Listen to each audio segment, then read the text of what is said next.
why did you get into Syrah, and why did you put it where it's growing today on that south slope? We started the year before trying some Nebbiolo for Cafe Juanita. A man named Peter Dow approached me, so I agreed to plant that, found out that a Barolo was a great wine. And when David Lake heard that we were going to try a Nebbiolo, he said, really one of the great red wines of the world that perhaps would be best suited for this state would be a Syrah. And you know, I guess when you're at that state, David Lake was very much a student of history, and you realize that if you're going to try to do something, you want it to be a success if you're the first trying it. This is a really special vintage. It's 1988.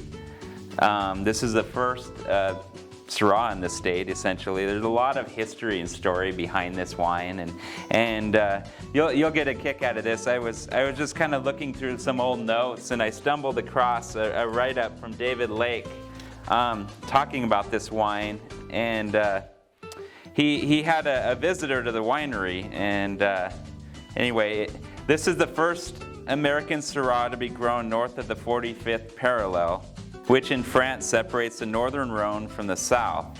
M. Marcel Guigal, the most celebrated winemaker in the northern Rhone, tasted a barrel sample of this wine in May of 1990 and found it to be very similar in style and structure to Hermitage of a good vintage. So, I don't know, so this is basically what kicked off for Syrah in the state of Washington. So we tried the best, steepest piece of ground that we had. We planted 3 acres of it. In fact, we have a picture commemorating the planting of, I think it's right there, planting of the first Syrah. And David Lake, I think, realized at that point that this was going to be a special variety for the state of Washington. And just as illustrated by all of these bottles of Syrah that we grow for different wineries, it has been a big success for the state of Washington and for Red Willow, and probably we're best known for our Syrah. Even though we started with Cabernet Sauvignon, the identity of Red Willow is with Syrah. Yeah, and it's something that we're continuing to plant going ahead. It just does really well here. It's well suited for our site.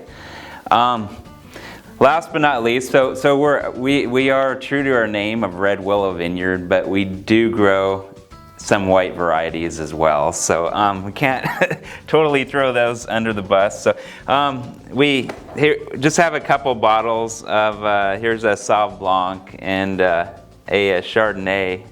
You got a few words on each of these? Well, I think this is following my earlier comments about looking at multiple clones.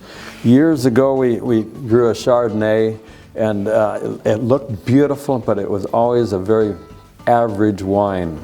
And we eventually ripped it out. And more recently, we've looked at Chardonnay again, and we've tried multiple clones, some of the Dijon clones, Musquet clones, a Wente clone, so it's multiple clones in the vineyard. And we made this Chardonnay that Owen Rowe is making. The same thing with Savage Grace, is multiple clones of Sauvignon Blanc are in this wine, and it just, once again, gives us layers of complexity, and still it's made from a single vineyard. So these are special wines going ahead, and we're excited about that concept.